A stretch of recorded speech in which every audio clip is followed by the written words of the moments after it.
Once our GRI has done a perimeter inspection and decided exactly where he's going to set the ladder, it's time to remove the ladder and get up on the roof.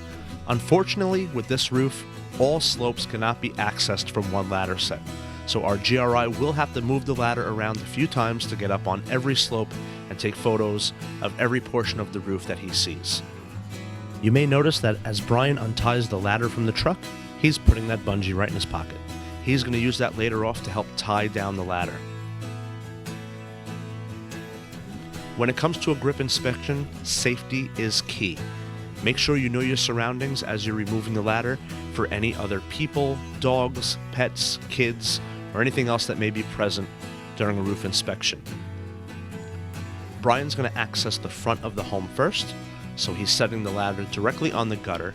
He will then move the rungs to be at least 3 feet above the gutter line as per OSHA regulations.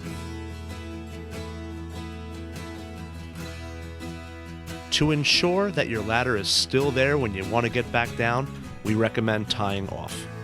Brian's going to remove that bungee and go through the rungs and tie directly onto the gutter.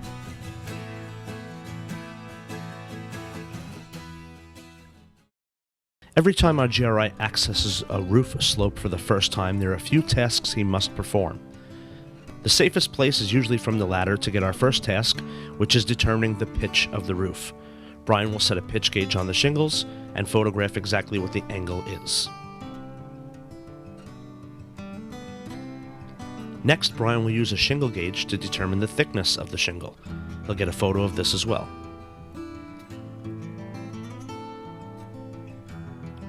Then Brian will lift the first course of shingles to determine if there is ice and water shield or drip edge. He'll photograph this as well.